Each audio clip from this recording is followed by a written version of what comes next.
हिमाचल प्रदेश ਦੇ ਵਿੱਚ ਭਾਰੀ ਮੀਂਹ ਨੇ ਤਬਾਹੀ ਮਚਾਈ ਹੈ। ਢਿੱਗਾਂ ਡਿੱਗਣ ਕਾਰਨ ਸੜਕਾਂ ਬੰਦ ਨੇ। ਵੱਡੀ ਗਿਣਤੀ 'ਚ ਕਾਰ ਅਤੇ ਵਾਹਨ ਮਲਬੇ 'ਚ ਬਹਿ ਗਏ। ਖਾਸ ਕਰ ਧਰਮਸ਼ਾਲਾ ਦੇ ਵਿੱਚ ਕਈ ਲੋਕਾਂ ਦੀ ਮੌਤ ਹੋਈ ਅਤੇ ਕਈ ਹਾਲੇ ਵੀ ਲਾਪਤਾ ਨੇ।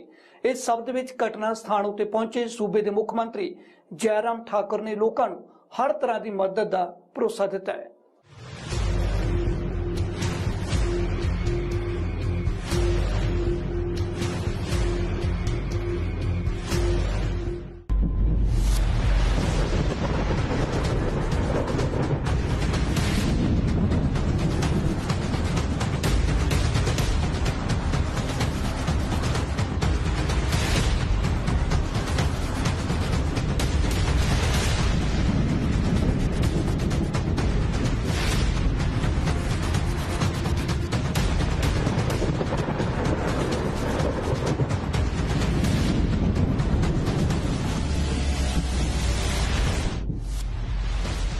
हिमाचल प्रदेश विच अजिहे हालातां बाद लोग बेहाल ने।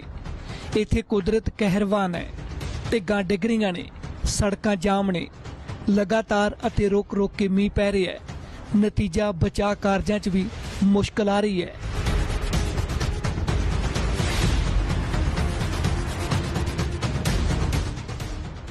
कल बला की बारिश जो है हिमाचल के कांगड़ा जिले में हुई है। इस वक्त हम बोह गांव में खड़े हैं। शाहपुर ब्लॉक के साथ ये बिल्कुल गांव है। शाहपुर ब्लॉक में यहाँ जो मूसलाधार बारिश हुई है उसकी वजह से जो फ्लैश फ्लड्स आए हैं, उनकी वजह से जो डिस्ट्रक्शन हुई है, उसका मंजर आपको हम दिखाएंगे। यहाँ कि आप देख सकते हैं, यहाँ ये एक वैली है बोह गांव में, जहां कल सुबह तकरीबन 10:30 बजे जो है ये फ्लैश फ्लड्स जो भारी बारिश जो है उसकी वजह से जो आया था। आपको पूरा सीन हम आपको दिखाते हैं। ये ऊपर वैली है, ये ऊपर से जब फ्लैश फ्लड जो भारी बारिश जब पिछले कल हुई थी उसकी वजह से ये सारा एक नदी के रूप में जो है ये सारा नीचे आ गया और यहाँ पे जितने घर थे उन सारे घरों को अपने साथ जो है वो बहा के ले गया। आपको दिखा दें, यहाँ आप घर भी देख सकते हैं जो बहे हुए घर हैं। यहाँ दूसरी तरफ आप देख सकते हैं कि घर किस तरह से टूटे हुए हैं। कांगड़ा जिले के धर्मशाला विच बदल फटन करके तबाही आई है। सरकार मुताबक ढिग्गां डिग्गण बाद 2 ਦੇ करीब लोगों की मौत हुई है ਅਤੇ 10 लोग लापता ने।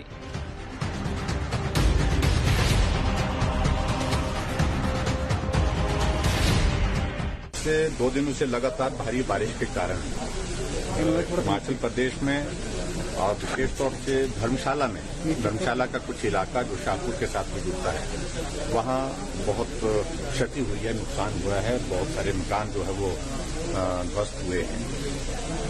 और ये भी मुझे बताते हुए दुख है कि हिमाचल प्रदेश में पिछले 2 दिनों में 2 लोगों की दुखद उसमें मृत्यु भी हुई है। 10 लोग कांगड़ा में इसके कारण जो है वो अभी तक उनकी तलाश जारी है। रेस्क्यू ऑपरेशन चला है। पिछले कल आदरणीय गृह मंत्री श्री अमित शाह जी से हमारी बातचीत हुई और बातचीत होने के बाद तुरंत उनने जो है एनडीआरएफ की टीम वहां पर भेजी है। वो रेस्क्यू ऑपरेशन में पिछले कल से जुटी हुई है, पिछले कल से लगी हुई है। और पिछले कल बारिश के कारण थोड़ी उसमें बाधा रही, कठिनाई भी रही। आज सुबह 6 बजे से शुरू दोबारा कर दिया गया है रेस्क्यू ऑपरेशन। और मैं उम्मीद करता हूं जो लोग जिनके बारे में अभी तक ये माना जा रहा है कि वो नहीं मिले हैं, मिसिंग हैं, तो उनको निकालने के लिए जो प्रयत्न किए जा सकते हैं, प्रयास किए जा सकते हैं, उसमें वो कामयाब होंगे। उसी प्रकार से सिरमौर डिस्ट्रिक्ट में भी जो हमारी गिरी नदी है उसमें 4 लोग बीच में एक टापू जैसा है जहां पर वो फंसे हुए सुरक्षित हैं वो। और उसके लिए भी हमने एनडीआरएफ को कम्युनिकेशन दे दिया है चंडीगढ़ के लिए कि उनको एयरलिफ्ट ही करना पड़ेगा, चारों तरफ पानी है। तो वो भी एक प्रयत्न उस दृष्टि से हिमाचल प्रदेश में वहां पर रेस्क्यू ऑपरेशन का हमारा चल रहा है। घटना स्थान उत्ते पहुंचे सूबे के मुख मंत्री जयराम ठाकुर ने ऐलान किया कि जिन्हां दे मकान वह गए उन्हां नूं फिर मकान बना के दिते जाणगे। मृतकों के पीड़ित परिवारों नूं भी वित्ती मदद का भरोसा दिता है।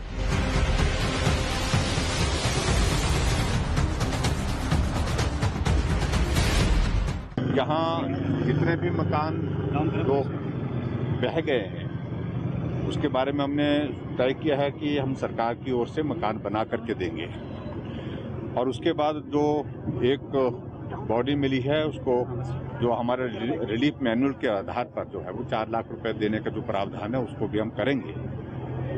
लेकिन सबसे बड़ी बात यह है कि जो नुकसान हुआ है बहुत ज्यादा नुकसान हुआ है। ਕਰੀਬ 5 ਲੋਕਾਂ ਨੂੰ ਰੈਸਕਿਊ ਕੀਤਾ ਗਿਆ ਹੈ। ਐਨਡੀਆਰਐਫ ਦੀਆਂ 2 ਟੀਮਾਂ ਇੱਥੇ ਰਾਹਤ ਕਾਰਜਾਂ ਵਿੱਚ ਲੱਗੀਆਂ ਹੋਈਆਂ ਨੇ। ਧਰਮਸ਼ਾਲਾ ਵਿੱਚ ਮੈਕਲੌਡ-ਗੰਜ ਨਾਲ ਖਹਿੰਦੇ ਬਾਗ ਸੁਨਾਗ ਨੇੜਲੇ ਨਾਲੇ 'ਚ ਭਾਰੀ ਮੀਂਹ ਕਰਕੇ ਪਾਣੀ ਦੇ ਵਹਾਅ ਵੱਲੋਂ ਆਪਣੀ ਰਾਹ ਬਦਲਣ ਨਾਲ ਹੜ੍ਹ ਦਾ ਪਾਣੀ ਕਈ ਕਾਰਾਂ ਤੇ ਮੋਟਰਸਾਈਕਲਾਂ ਨੂੰ ਆਪਣੇ ਨਾਲ ਰੋੜ ਕੇ ਲੈ ਗਿਆ।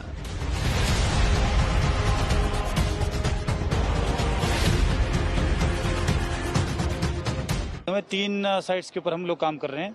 एक आपके लेफ्ट में राइट साइड में ऊपर जहां पर लगभग 5 लोगों के दबे होने की हमारे को आशंका है। एक रेस्क्यू ऑपरेशन बिल्कुल आपके सामने चल रहा है जहां पर एक लेडी के दबे होने की हमारे को आशंका है और एक रेस्क्यू ऑपरेशन बिल्कुल आपके पीछे साइड को चला। यहाँ पर हमारे 2 लोगों को हम एक्सपेक्ट कर रहे हैं। तो अभी इन लोगों को मलबे से बाहर निकालने की कोशिश जारी है। कितनी एनडीआरएफ की कितनी टीमें पहुंची हुई हैं? एनडीआरएफ की 2 टीम्स आई हैं। इसमें 31 लोग कल आ गए थे और 11-12 लोगों का दल आज आया है। तो 2 टीम्स इनके यहाँ पे हैं। जी देखिए, अब ये तो सब कुछ सिचुएशन पे डिपेंड करता है, लेकिन हमारी कोशिश यही रहेगी कि जितना जल्दी हो सके हम लोग इस ऑपरेशन को अपनी तरफ से पूरा करें और जितने लोग हमारे पास रिपोर्टेड हैं उन लोगों के शव ढूंढने की कोशिश करेंगे। तो फिर रेस्क्यू कितनी हुई? अभी 5 लोग रेस्क्यू हुए हैं। जो जीवित हैं उनको हॉस्पिटलाइज कर दिया गया है और एक डेड बॉडी रिकवर हुई है जिसका पोस्टमार्टम करके उसके शव को परिजनों के हवाले कर दिया गया है। ਸਥਾਨਕ ਵਾਸੀ ਉਸ ਮੰਜ਼ਰ ਨੂੰ ਯਾਦ ਕਰ ਰਹੇ ਨੇ ਜਦੋਂ ਪਹਾੜੀ ਤੋਂ ਆਇਆ ਮਲਬਾ ਉਹਨਾਂ ਦਾ ਸਭ ਕੁਝ ਵਹਾ ਕੇ ਲੈ ਗਿਆ। ਇੱਥੇ ਕਰੀਬ 10 ਤੋਂ 11 ਪਰਿਵਾਰ ਰਹਿੰਦੇ ਸਨ।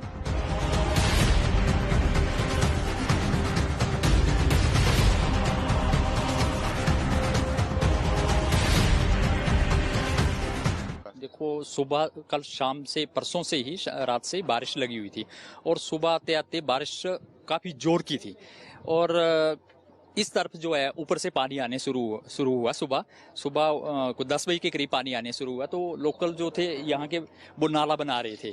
जब नाला बना रहे थे तो थोड़ा थोड़ा पानी था, करीबन मुझे लगता 5-6 इंच पानी होगा उसमें। तो वो इस डर के कि हमारे घर की तरफ ना आए तो निकल जाएगा। तो यहाँ से ऊपर था एक घर, उसमें थे 5 लोग थे। तो उन्होंने आवाजें लगाई कि आप डूब जाओगे, ऊपर से पहाड़ी आ गई है। और देखते ही देखते मुझे लगता कि 1 मिनट के अंदर ही अंदर 30 सेकंड के अंदर अंदर ये सारा तबाह हो गया और वो तो चले गए जो बचाने वाले थे ऊपर वाले। वो 5 के 5 उनका कभी कोई पता नहीं है। एक की डेड बॉडीज कल मिली है लेडीज की। ਕੁਦਰਤ ਦੀ ਇਸ ਤਬਾਹੀ ਕਾਰਨ ਮਨੁੱਖੀ ਜਾਨ ਤੋਂ ਲੈ ਕੇ ਹਰ ਤਰ੍ਹਾਂ ਦਾ ਵੱਡਾ ਨੁਕਸਾਨ ਹੋਇਆ ਹੈ।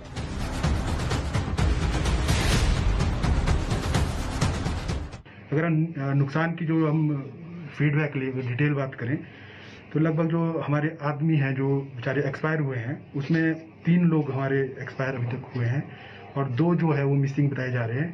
और जो पशुधन है उसमें लगभग 10 जो है वो क्या होते बेचारे उनको नुकसान हुआ है। और जो घर है लगभग 7 घर यानी कि जो डैमेज हुए हैं जो पूरी तरह से, और 27 घर जो पार्शियली डैमेज है। ये डाटा थोड़ा रिफाइन हो सकता है, इसमें हम अपडेट ले रहे हैं। एक ब्रिज भी डैमेज होने की खबर है और साथ में जो आपके जो रोड्स हैं 95 लगभग रोड्स बंद है अभी तक। 262 जो ट्रांसफार्मर्स है जिससे कि जो बिजली है उसकी आपूर्ति सुनिश्चित की जाती है उसको भी नुकसान हुआ है। ਕੁੱਲੂ ਵਿੱਚ ਵੀ ਹਾਲ ਬੇਹਾਲ ਹੈ। ਇੱਥੇ ਕਰੀਬ 25 ਸੜਕਾਂ ਬੰਦ ਨੇ। ਸਭ ਤੋਂ ਵੱਧ ਨੁਕਸਾਨ ਕਾਂਗੜਾ ਜ਼ਿਲ੍ਹੇ 'ਚ ਹੋਇਆ ਹੈ। ਇੱਥੇ ਬਚਾਅ ਕਾਰਜ ਜਾਰੀ ਨੇ। एनडीआरएफ ਦੀਆਂ ਟੀਮਾਂ ਰਾਹਤ ਕਾਰਜਾਂ 'ਚ ਲੱਗੀਆਂ ਹੋਈਆਂ ਨੇ।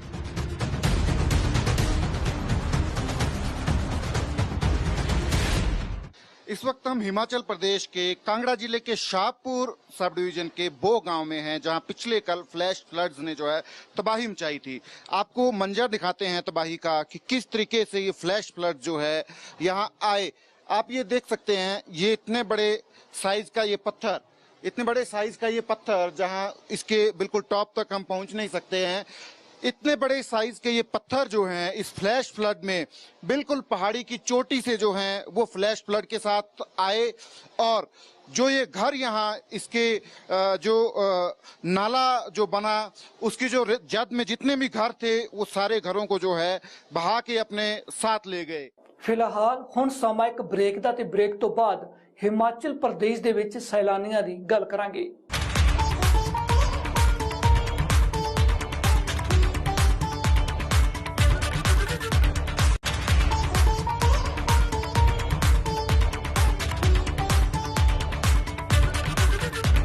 ਵੱਡੀ ਗਿਣਤੀ ਦੇ ਵਿੱਚ ਸੈਲਾਨੀ ਹਿਮਾਚਲ ਪ੍ਰਦੇਸ਼ ਪਹੁੰਚੇ ਹੋਏ ਨੇ।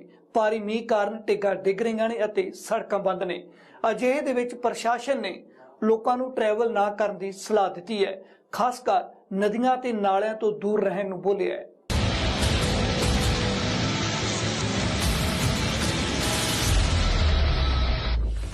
ਤਸਵੀਰਾਂ ਸ਼ਿਮਲਾ ਕਾਲਕਾ ਹਾਈਵੇ ਦੀਆਂ ਨੇ। ਪਿਛਲੇ ਦਿਨੀ ਇੱਥੇ ਵੱਡਾ ਜਾਮ ਵੇਖਣ ਨੂੰ ਮਿਲਿਆ। ਕਈ ਕਿਲੋਮੀਟਰ ਤੱਕ ਜਾਮ ਘੰਟਿਆਂ ਬੱਧੀ ਲੱਗਿਆ ਰਿਹਾ, ਜਿੱਥੇ ਇੱਕ ਪਾਸੇ ਹਿਮਾਚਲ ਵਿੱਚ ਭਾਰੀ ਮੀਂਹ ਕਾਰਨ ਟਿੱਗਾਂ ਡਿੱਗ ਰਹੀਆਂ ਨੇ। ਇਹਨਾਂ ਹਾਲਾਤਾਂ 'ਚ ਅਜਿਹੇ ਜਾਮ ਹੋਰ ਵੀ ਚਿੰਤਾ ਵਧਾ ਰਹੇ ਨੇ, ਕਿਉਂਕਿ ਮੈਦਾਨੀ ਖੇਤਰਾਂ 'ਚ ਪਿਛਲੇ ਦਿਨਾਂ ਦੌਰਾਨ ਪਈ ਗਰਮੀ ਤੋਂ ਨਿਜਾਤ ਪਾਉਣ ਲਈ ਲੋਕਾਂ ਨੇ ਵੱਡੀ ਗਿਣਤੀ 'ਚ ਪਹਾੜੀ ਰਾਜ ਹਿਮਾਚਲ ਪ੍ਰਦੇਸ਼ ਦਾ ਰੁਖ ਕੀਤਾ ਸੀ।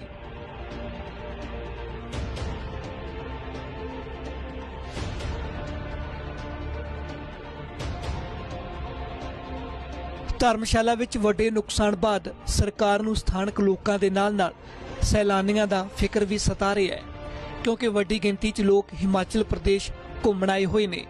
ਪਰ ਭਾਰੀ ਮੀਂਹ ਅਤੇ ਟਿੱਗਾਂ ਡਿੱਗਣ ਕਾਰਨ ਪ੍ਰਸ਼ਾਸਨ ਅਲਰਟ ਉੱਤੇ ਹੈ। ਸੈਲਾਨੀਆਂ ਨੂੰ ਫਿਲਹਾਲ ਹੀ ਰੁਕਣ ਦੀ ਸਲਾਹ ਦਿੱਤੀ ਹੈ।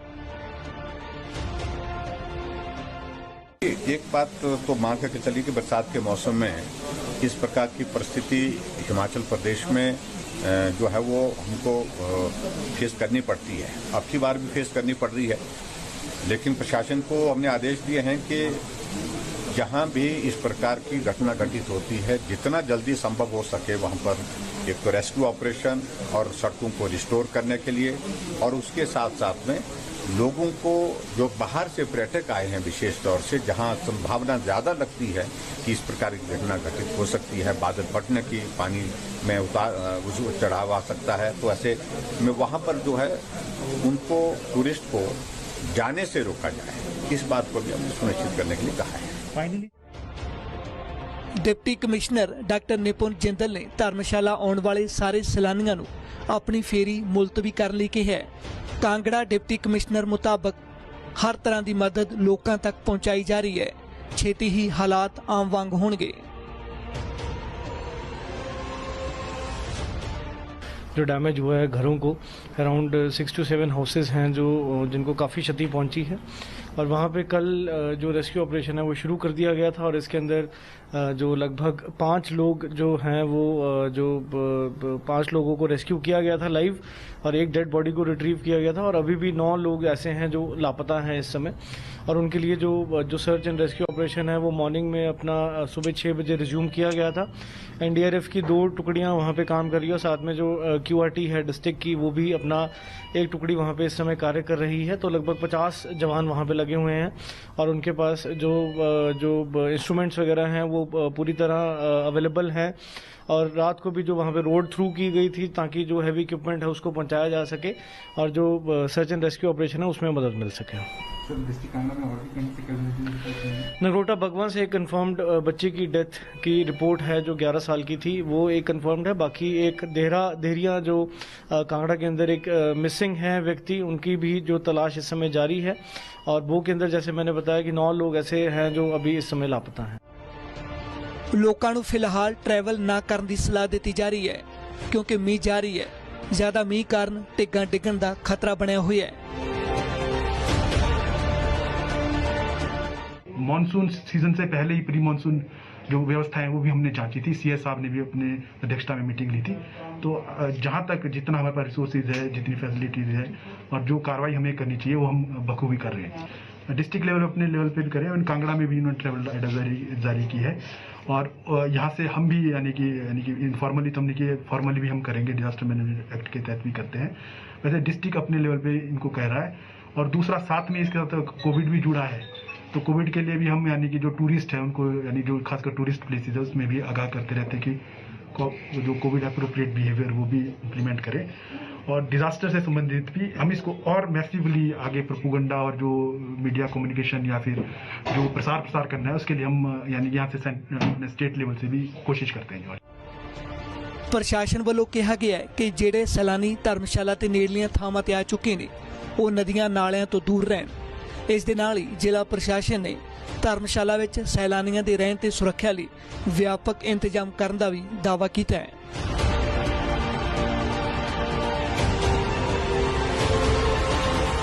ਹੁਣ ਰੁਕਦੇ ਇੱਕ ਹੋਰ ਬ੍ਰੇਕ ਲਈ ਤੇ ਬ੍ਰੇਕ ਤੋਂ ਬਾਅਦ ਕਈ ਹੋਰ ਰਾਜਾਂ ਦੀ ਵੀ ਮੀਂਹ ਮਗਰੋਂ ਸਥਿਤੀ ਜਾਣਾਂਗੇ।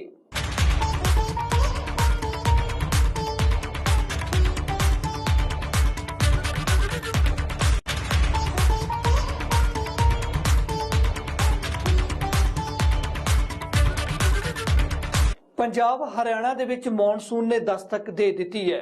ਦਿੱਲੀ ਦੇ ਵਿੱਚ ਵੀ ਭਾਰੀ ਮੀਂਹ ਪਿਆ ਹੈ, ਪਰ ਉੱਤਰਾਖੰਡ ਦੇ ਵਿੱਚ ਕਈ ਥਾਈਂ ਹਾਲਾਤ ਖਰਾਬ ਨੇ। ਬਿਹਾਰ ਪਹਿਲਾਂ ਹੀ ਬੇਹਾਲ ਹੈ। ਇਸ ਸਭ ਦੇ ਵਿੱਚ ਕਈ ਰਾਜਾਂ 'ਚ ਅਸਮਾਨੀ ਬਿਜਲੀ ਡਿੱਗਣ ਕਾਰਨ ਕਈ ਲੋਕਾਂ ਦੀ ਮੌਤ ਹੋਈ ਹੈ।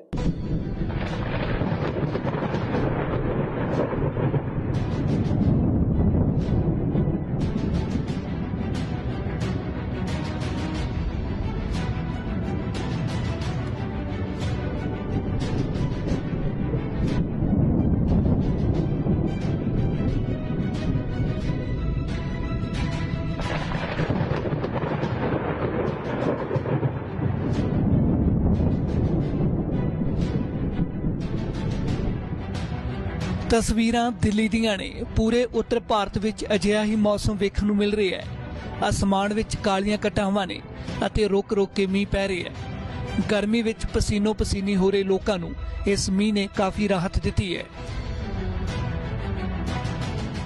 बहुत अच्छा फील हो रहा है। इतने टाइम से इतनी गर्मी पड़ी हुई थी यहाँ पर दिल्ली में, खास करके मतलब 40 से पार टेम्परेचर जा रहा था, और इस बार मतलब आज इतनी अच्छा मौसम हुआ है और इतनी बारिश हुई है तो बहुत अच्छा फील हो रहा है। हम नहाने आए हैं बारिश में, थोड़ा इंजॉय कर रहे हैं अपना। ठंड थोड़ा अच्छा मौसम हो गया, अब ठंडा हो गया है। एक्चुअली हम दोस्तों के साथ एक्सरसाइज करने आया था तो बारिश हो गई, तो हमने फिर बारिश के मज़े लिए, बिकॉज क्या कहते हैं टेम्परेचर इतना ऊपर पहुंच गया था कि बहुत ज़्यादा गर्मी हो रही थी। बट अब बारिश की वजह से बहुत अच्छा टेम्परेचर हो गया और ठंड भी हो गई है, तो इसके दौरान हम बारिश का मज़ा ले रहे हैं और अब थोड़ा मौसम अच्छा हो गया।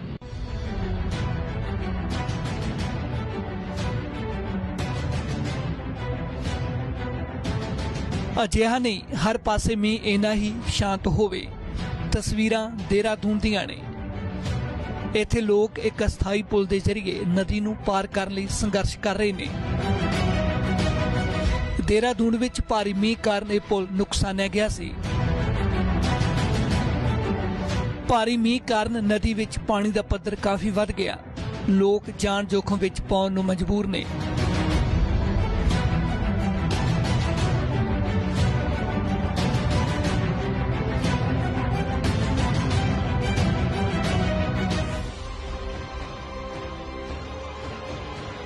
अगली तस्वीर मुजफ्फरपुर बिहार दी है। जिधर भी नज़र कमाओगे बस पानी ही पानी नज़र आवेगा। लोग किश्तियां राही आ जा रहे ने। घरां तो लैके हर तरह के वाहन पानी विच डुबे नज़र आ रहे ने।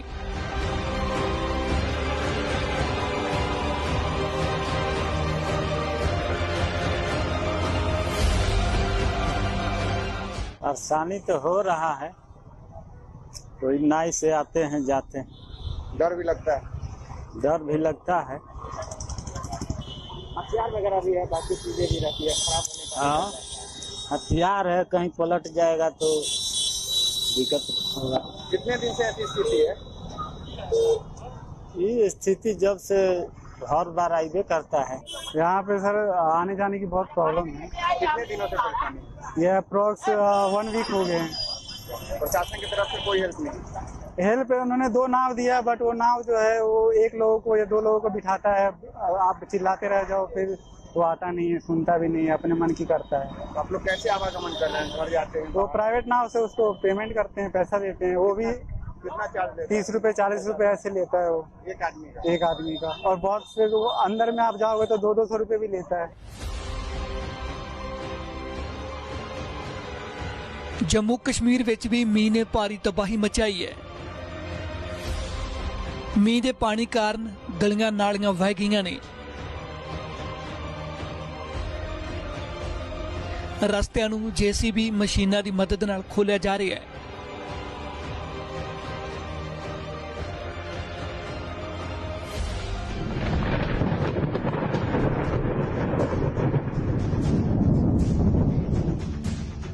उधर राजस्थान, यूपी ते मध्य प्रदेश के ਵੱਖ-ਵੱਖ ਜ਼ਿਲ੍ਹਿਆਂ 'ਚ पिछले 24 घंटिਆਂ दौरान आसमानी बिजली डिग्गण कारण 70 ਤੋਂ ਵੱਧ ਲੋਕਾਂ ਦੀ मौत हो गई। मृतकों ਵਿੱਚ जयपुर ਦਾ 12ਵੀਂ सदी का इतिहासक आमेर किला ਵੇਖਣ ਆਏ 12 सैलानी भी शामिल ने।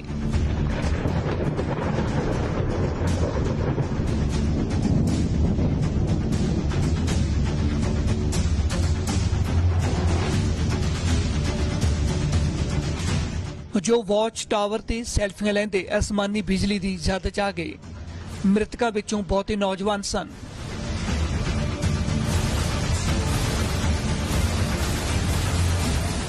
जयपुर के प्राचीन और ऐतिहासिक आमेर महल इलाके में रविवार को आसमान से आफत बरसी।